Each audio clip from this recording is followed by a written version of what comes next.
Hello hi welcome to my channel. तो आज हम एक और मूवी का एक्सप्लेनेशन करने वाले हैं और आज की हमारी मूवी है क्रू, जिस मूवी में हम देखेंगे तब्बू, करीना और कृति सेनन एंड कपिल शर्मा को। तो मूवी शुरू होती है कोहिनूर एयरलाइन से, जिनके एयर होस्टेस को बहुत दिनों की 6 महीने की सैलरी नहीं मिली है और किसी का तो पीएफ भी रुका हुआ है क्योंकि एयरलाइंस में कुछ दिक्कतें चल रही हैं। लेकिन एयरलाइंस के मालिक विजय वालिया का कहना है कि ये प्रॉब्लम्स जल्दी ही ठीक हो जाएंगी क्योंकि ये छोटी सी प्रॉब्लम है, लेकिन सैलरी ना मिलने की वजह से एयर होस्टेस को बहुत सारी दिक्कतें आ रही होती हैं। तो हम देखते हैं कृति सेनन मतलब दिव्या को। ये पायलट बनना चाहती थी, इसका सपना था, लेकिन यह पायलट नहीं बन पाई, एयर होस्टेस बन गई। लेकिन ये अपने घर से झूठ बोलती है कि ये एक पायलट है। ये काम पे जाती है पायलट के ड्रेस में, पर एयरपोर्ट पहुंचते पहुंचते एयर होस्टेस बन जाती है। हम देखते हैं जैस्मीन मतलब करीना। ये बचपन से ही अमीर बनना चाहती थी। ये अपने मम्मी डैडी को छोड़ के अपने दादाजी के पास रहती थी क्योंकि इसके मम्मी डैडी हमेशा झगड़ा करते थे कि उसके दादा पूरी तरह उसी पर डिपेंड रहते हैं। इसने अपनी ओरिजिनल लाइफ सोशल मीडिया पे नहीं दिखाया है। सोशल मीडिया पे ये बहुत कूल और रिच रहती है, रिच वाले फ़ोटो डालती है। कॉलेज टाइम पे ये पेपर लीक करके भी कमाई करती थी और अब ये एयर होस्टेस है जिसकी सैलरी भी रुकी हुई है। फिर बारी आती है तब्बू मतलब गीता की, जो तीनों से एज में बड़ी है और शादीशुदा भी है, जिसका पति है कपिल शर्मा। ये दोनों पहले अमीर हुआ करते थे, लेकिन बंटवारे के बाद इनके हिस्से में कुछ नहीं आया तो ये गरीब हो गए। गीता ऐसी इकलौती एयर होस्टेस है जिसका पीएफ अटका पड़ा है, जो चाहती है कि पीएफ क्लियर होने के बाद वो अच्छी लाइफ जिएंगे। तो तीनों की अपनी अपनी प्रॉब्लम्स होती हैं और तीनों चाहकर भी अपना काम नहीं छोड़ सकते थे क्योंकि उसकी सैलरी अटकी पड़ी हुई थी। इन्हीं के क्रू में एक और मेंबर होता है राजवंशी जी, जो एक बुजुर्ग होते हैं। एक दिन सब फ्लाइट में होते हैं और राजवंशी जी को अचानक कुछ हो जाता है, मतलब उनकी डेथ हो जाती है। सबको लग रहा होता है कि इन्हें कुछ हो गया है क्योंकि ये बुजुर्ग थे, लेकिन उनकी डेथ हो गई थी। जब तीनों ने उनका शर्ट निकाल के देखा तो उसमें बहुत सारे सोने के बिस्किट्स थे। वो तीनों घबरा जाते हैं। दरअसल राजवंशी जी सोने की स्मगलिंग किया करते थे। फिर वो तीनों बहुत शौक हो जाते हैं। फिर जैस्मीन कहती है कि हमें ये सोना रख लेना चाहिए, लेकिन दिव्या और गीता कहती है कि हमें ये सोना नहीं रखना चाहिए। जैस्मीन कहती है कि अगर हम ये सोना रखते हैं तो हमारी सारी प्रॉब्लम्स हल हो जाएंगी, लेकिन दिव्या कहती है कि अगर हम ये सोना रख लेंगे तो हमें जेल भी जाना पड़ सकता है और हम बहुत ज़्यादा प्रॉब्लम्स में आ सकते हैं। फिर तीनों सोना कस्टम ऑफिसर के हवाले कर देते हैं और फ्री हो जाते हैं। उनसे बहुत सारे सवाल पूछे जाते हैं, तहकीकात की जाती है, फिर लास्ट में उन्हें छोड़ दिया जाता है। वहीं एयरपोर्ट पर हम कस्टम ऑफिसर जयवीर को देखते हैं, जिसे दिव्या अच्छे से जानती थी और वो उससे मिलती है। दरअसल ये एक फ़ुटबॉल टूर्नामेंट के दौरान मिले थे, जो एक दूसरे के साथ शराब पीते हैं और नशे में एक दूसरे के साथ इंटीमेट भी हो जाते हैं, लेकिन ये ज़्यादा टाइम तक साथ नहीं रहे थे, अलग हो गए थे। कहते हैं कोहिनूर एयरलाइंस के बारे में जो बातें फैल रही होती हैं कि कोहिनूर एयरलाइंस बैंकरप्ट है और जल्दी ही बंद हो जाएगा। तो गीता इन सब के बारे में पता करने के लिए मित्तल साहब के पास जाती है, जो मित्तल साहब कोहिनूर एयरलाइंस के एचआर होते हैं। गीता उनसे पूछने लगती है इन सब के बारे में, लेकिन मित्तल साहब कुछ भी नहीं बता रहे होते हैं। बहुत बात करने के बाद, पूछने के बाद आखिर में मित्तल साहब कहते हैं कि ये सब सही है। फिर गीता को समझ आ चुका था कि अब उसकी पीएफ नहीं मिलने वाली है और सैलरी भी नहीं मिलेगी। गीता ये सब बातें दिव्या और जैस्मिन को भी बताती हैं। वो सब साथ में बैठकर बात करने लगते हैं। दिव्या कहती है कि हमें जॉब छोड़नी पड़ेगी, लेकिन सब इसके लिए राज़ी नहीं होते हैं। वो सोचते हैं कहीं से तो फंड आएगा और सैलरी क्लियर होगी। गीता भी बोलती है कि ये पॉसिबल नहीं होगा, लेकिन जैस्मिन के मन में कुछ और ही चल रहा था। उसके पास मित्तल का फ़ोन नंबर था। इन्हें पता चल गया था कि सोने को स्मगल मित्तल साहब के द्वारा ही किया जाता है। वो सब मित्तल साहब के पास जाते हैं और उसके बारे में पूछने लगते हैं, तो मित्तल साहब बता देते हैं कि हाँ, वही स्मगल किया करते थे। मित्तल साहब की वाइफ होती है अंजलि, जो पहले एयर होस्टेस थी, उसकी वाइफ थी, लेकिन अब उनका शादी नहीं चल रहा था क्योंकि मित्तल का किसी और के साथ अफेयर चल रहा था। अब ये तीनों भी सोना स्मगल करना चाहते थे। ना चाहते हुए भी मित्तल साहब को उनको अपने अड्डे पर बुलाना पड़ा।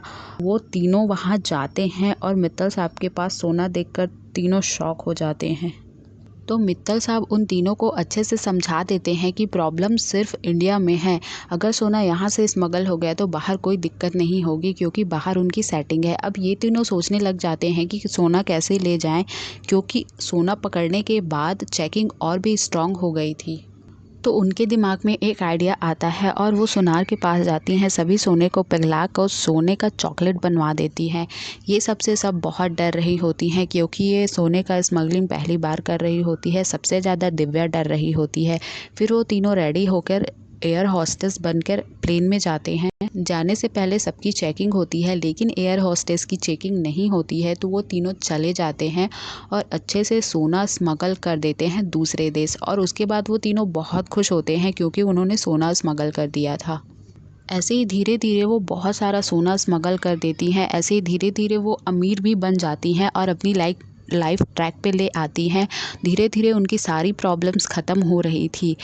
एक दिन ऐसे ही सोना स्मगल करने के लिए वो निकल पड़ती हैं और प्लेन में जाने लगती हैं। तभी कस्टम ऑफिसर माला उनकी चेकिंग करना चाहती थी। ऐसा पहले कभी नहीं हुआ था कि क्रू मेंबर्स की चेकिंग हो, लेकिन उस दिन माला उनकी चेकिंग करना चाहती थी।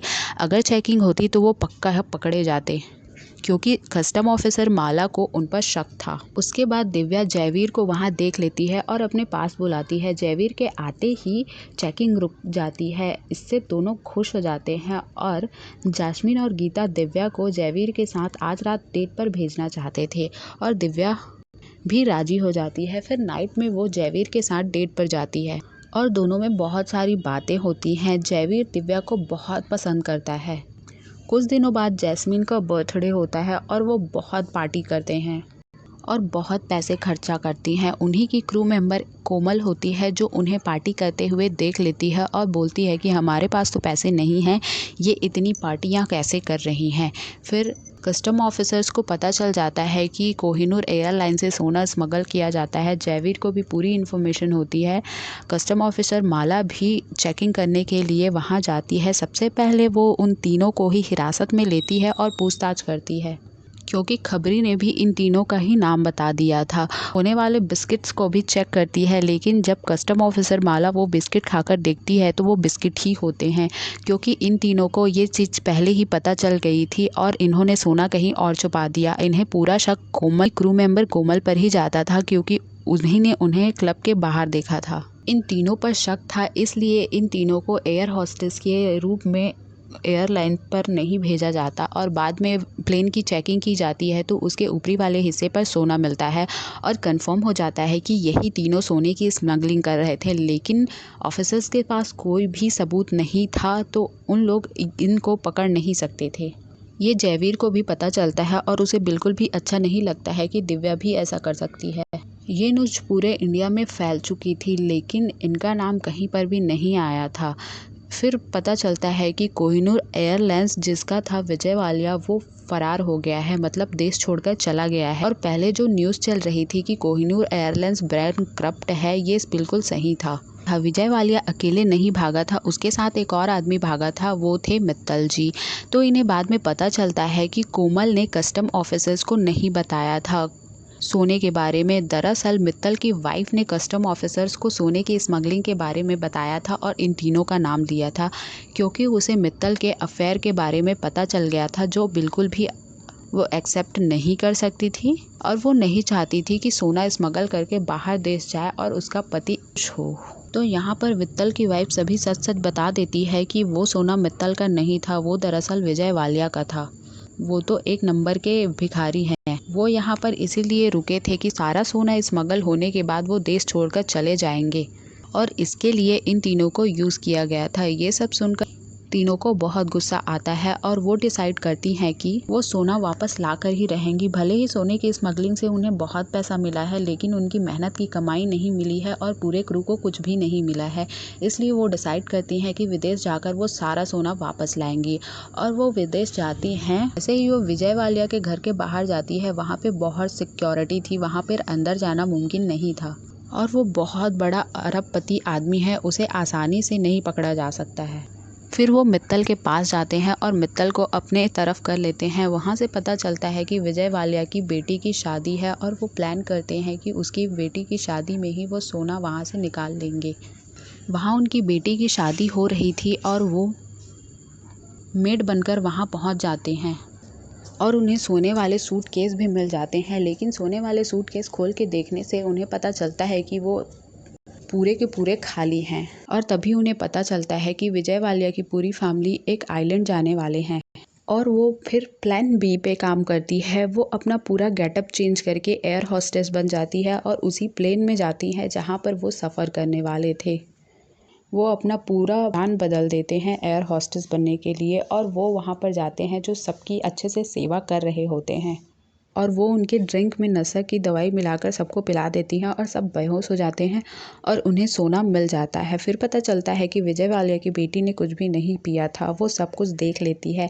फिर वो दोनों उससे फाइट करती है और उसे कमरे में बंद कर देती है। फिर हमें आगे पता चलता है कि दिव्या जो है पायलट बनकर फ्लाइट उड़ा रही थी।